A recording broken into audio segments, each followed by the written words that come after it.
Ladies and gentlemen, boys and girls, welcome to another installment of League Unlocked. My name is Eric, and as always, we are so thankful for you hanging out with us today. Week 4 action in the LCK rolls on, and typically, we've had at least one juicy matchup that you're excited for that could go either way, with a team making a statement win in some capacity. But on this Friday, there were big mismatches in both of the best of series, T1 versus Sandbox and Dragon X versus APK. We know whoever pays APK, if it's not KT Rolster, is a large mismatch. And Gen G, perfect game. First perfect game earlier in the week. And all of a sudden, a couple days later, you don't have to wait long. T1 versus Sandbox, you already saw that happened again, and we've seen some incredibly slow-paced games out of Gen G, as well as other squads in the LCK, but Game 1 between T1 and Sandbox absolutely takes the cake for slow-paced action. When you have a Soraka top, you know that's going to be one of the main culprits, but we're going 19 minutes here with no kills, really. It was so incredibly slow, but T1 already were amassing like a 3K gold lead just from the laning phase. Finally, a fight happens after they take their third dragon of the game, and it is Sandbox getting completely eradicated as Teddy on the Ezreal is there for the chase down. He flashes in, misses the Q, doesn't matter. 4 kills go over to T1, and they would just get an uncontested Dragon Soul on the mountain, basically uncontested 2 inhibs, and basically uncontested at the Baron, although there was a small attempt by OnFleek to try and do something, but he can't even land the Sonic Wave, so he just hops on out of there. Dragon, Baron, inhibs, now 3 inhibs over to T1, and it was just, okay, I guess we win the game. Sandbox did absolutely nothing. They got no turrets, they got no heralds, they got no neutral objectives, and not a single kill. There was only 5 kills in the entire game as T1, 15,000 gold lead with only 5 kills. Just completely obliterate Sandbox in that first game. This is the LCK meta that LS dreams of as we roll into Game 2, and still, Sandbox go with the Soraka top again on their best player summit, one of the best top laners in the LCK. Let's throw them on Soraka duty, boys. Seemed to work in the first game.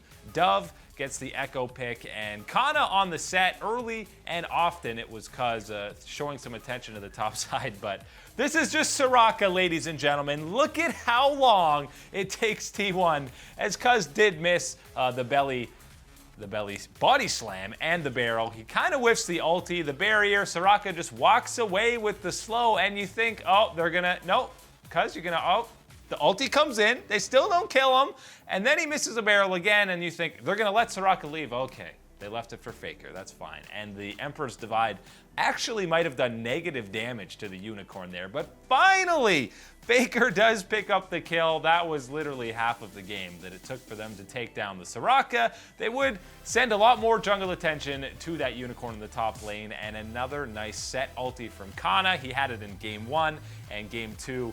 He just had some great engages with the pick as the Soraka does go down. In comes the Echo on the side, but it doesn't really matter. Teddy flashes just to flex and say, I didn't even need to use it in this entire fight. He had the Kaisa, by the way, and a Karma and Taric, couple of games for effort, so showing some of these more Enchanter-type supports, and he looked great on both of those picks. Picked up the MVP in Game 1. Everyone is just getting cleaned up, and the story of this game was Dove just kind of watching his teammates die. He was just there on Echo, basically, you know, trying to split push, trying to do something. He dies at the end. It's not a perfect game. How could you? You gave up a dragon turret and a couple of kills, but a clean 2-0 on the side of T1, and the underperformance continues for Sandbox Gaming. They were a playoff team from 2019, thought they would kind of be in the running for at least one of those final playoff spots throughout the spring split, but has not been the case as they sit towards the very bottom of those standings. And 2 perfect games in the same week after it's been so many weeks since we last saw one. T1 and Gen G both clearly a cut above the rest of the competition. The slow-paced play style of Korean League of Legends continues in week 4, and whenever an international event does end up happening, we'll see if that playstyle can hold up to the much faster-paced games that we've seen across all of the other regions. The second best of that we had on the day was Dragon X versus APK, and this was an even bigger mismatch, and the problem coming into it for APK Prince was Dragon X coming off of two, back-to-back losses against the top dogs in Gen G and T1. So you know they're going to be a little bit angry after a few days off to prove that they are still one of the primary contenders in Korea, and APK unfortunately felt that in the first match of this series. And look at this. It's another Soraka top. Went 0-2 in the T1 series. We also had Trigger in for APK. We know he plays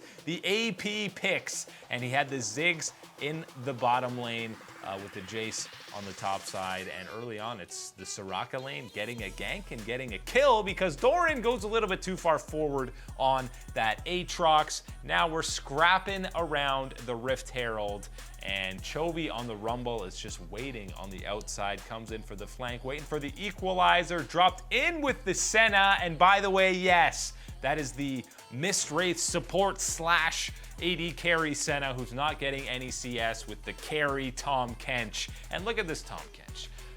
That is a tanky boy with his dead man's plate. He's flashing in. He's completely ignoring one of the champions. He'll die just to spoon feed a kill over to Doran on that Aatrox. The carry Tom Kench is disgusting, especially when Piosik, this is just how far behind the game was. He face checks into 5 members of APK Prince, and it doesn't even matter because Kyria is there on the big old catfish to devour him, keep him safe, and just look at him chase the Jace. Run, Jace. Tom Kench is the scariest character on the map. They're blowing redemptions and Soraka ultis for absolutely no reason.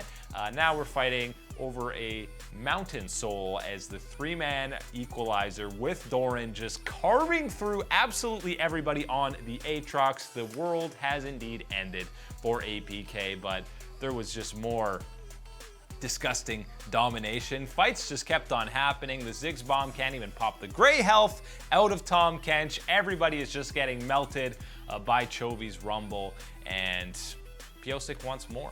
The Kyria ulti's in with the Tom Kench. We're diving the Nexus turrets, and that is all she wrote. 18-2 in kills, a little bit different than game 1 of the Sandbox T1 series. 0-1 and 13 for Kyria, locks up the player of the game on that Tom Kench.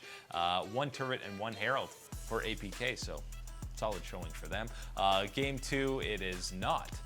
This time it's the Soraka that's banned from Dragon X. Chovy is on the Sylas mid lane, and he almost has the sick outplay, but it is at least a trade. Flawless goes down. Chovy grabs the trade kill, but the other side, Piosik is chasing in on Kaine's Azir. The Kindred pick in the jungle, something we've seen very sparingly in 2020, but it is kind of a niche pick. It's going to be the execute, but my man, it has not been 10 seconds. I feel like he could have waited longer, but he doesn't. The Ornn ulti misses from Ixu, who can apparently just play these meta champions if he's not playing Alawi. And by meta, I mean busted in Ornn or Soraka. Another mark goes over to Kindred, and Piosik was just getting disgustingly fed. Trigger, run away on the misfortune. It doesn't matter. He already has that extended range. He locked up a few of these easy early kills. He had a 5-0 start on the Kindred, plus a couple of neutral objectives. He was snowballing to a disgusting amount as Flawless. You think when you're versus a 10% Aatrox, you should win the fight, but he gets annihilated. Check out Deft. He wants to play in the game, so he flashes into 3 members. He's gonna go down. No, he barely survives, and he actually got the 3-man route, so that was impressive. But the flash in, that just proves how far ahead Dragon X was, as Doran comes on the flank here. Why are APK pushed into Dragon X's base when they're down 10 plus kills? That is a question for another day. But they did have a Baron steal attempt as the Kindred ulti comes in, and Piosik's smite is true. Chovy picks up a kill onto Flawless, and then it is just run away for everybody on APK. They do survive for a little while. Check out how long, even when they're this behind, the Ornn can survive for an absolute eternity. Even flashes in to try and get a kill onto Doran, who has to pop the World Ender, but it doesn't matter at that point. 24 kills to 7. And you know, Chovy wants another one. He's going Nexus dive in. 1 stopwatch. He's dead. Oh, 2 stopwatches. The ultimate style with the Zhonya's and stopwatch to close out a game. 25 kills to 7. 10 turrets to 1. They had a Dragon Soul. There was only 4 dragons in that entire game at 31 minutes, which seems a little bit insane. But Dragon X maybe even more dominant than T1. Hard to say, but more impressive for T1 because at least Sandbox is a more competitive team than APK. But Dragon X and T1 both completely speed run through their first series of Week 4. Dragon X get back in the win column, absolutely still only trailing Gen G and T1 in terms of being some of the best teams in the LCK. Faker and Chovy both neither needing to lock up player of the game honors. Their team stepped up in huge capacities, and I'd be scared to face off against either of these teams in the spring split of LCK action. Coming up after the break, we have an update of the spring split in the LPL, and we know when games will be starting up again.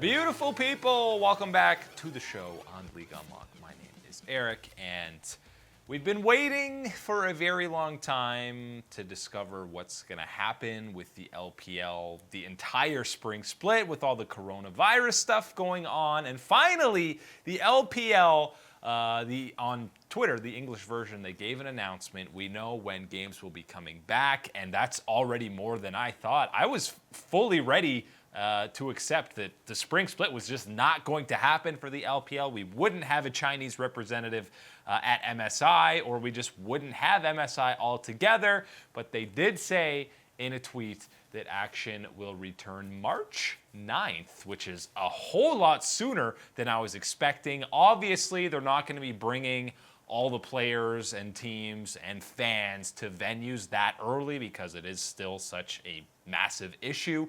So they're going to be playing online, which is something that we didn't think would really be possible logistically with everything that needs to go into it. English broadcasts won't come back until March 15th.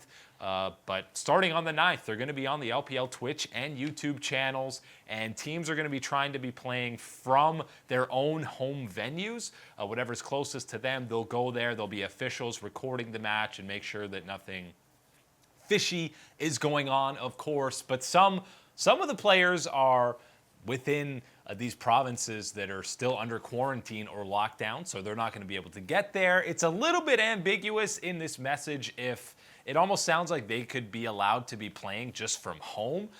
So Uzi is a big example. If he's coming back to play in these games, he won't be able to because he's under quarantine where he is. So he'll just play from home if that's allowed, or he just won't be playing, and Betty will continue to start for RNG. But March 9th, it's getting going. Lag's going to be an issue. They said to worry about technical issues. Absolutely, that's going to be the case. It's the first time we've really had a big league competition that's going to be played fully online. So it's going to be messy, no doubt. And there's also going to be, when the commentators are actually there, it's going to be in studio. So there's still tons for them to figure out, and it's going to be some growing pains for them. But if you've been missing out on the LPL like we have, you will have Chinese League of Legends action. We'll see how they can influence the meta, what we'll be seeing, because, I mean, even they've played only 1 week, and it's been over a full month since we saw any of this action, and week 1 was exciting. It started out with the bang, so we'll see a couple patches later how these teams are able to fit in. Obviously, scheduling is still going to be a massive question mark. They were already expecting to play 7 games or 7 days a week. That was kind of what was expected before this entire health concern came into effect. So you've got to imagine that that's going to be the case going forward as well. And they're going to have to either just cut entire weeks or have teams kind of games going simultaneously just to try to knock them out faster. And if you're not in certain venues, or if it's not being broadcast if it's all online, then it doesn't necessarily matter if there's multiple games going on at once. It's just finding the right means for people to watch them on different channels. But I imagine that they're going to be cutting out an entire week or two just to fit all these games. And we've already heard MSI last year started May 1st, so there would be no way that they could play this fully planned spring split schedule and still be able to send a representative to MSI. But Riot and head of eSports, MSI already pretty much guaranteed to be delayed, which means it's not starting May 1st. We still don't know where the venue is going to be, what country the midseason invitational is going to be played, but it's not going to be starting on time. You got to imagine at least a couple of weeks later into May is when you can anticipate it starting. It's not going to be in China because that's where Worlds is, so it's not like they need to figure that out fully, but MSI still sounds like it's going to be on track, and the LPL spring split is going to be a very messy one, but they're still hopeful in the LPL and with Riot that they'll be able to get a full spring split under their belts. And remember, it's not as meaningless as the spring split in the LCS. There are still championship points at stake, so these teams want to finish. It's obviously far from ideal for any team that's hopefully looking to compete internationally, but there are so many other things outside of the game to be concerned about for these players as well. Maybe it will be a good distraction for them, but for us and the fans at home, the LPL is less than 2 weeks away from making its return, which means we get to see eStar, RNG, FPX, IG, all of the boys back on the Rift, even if it is fully online.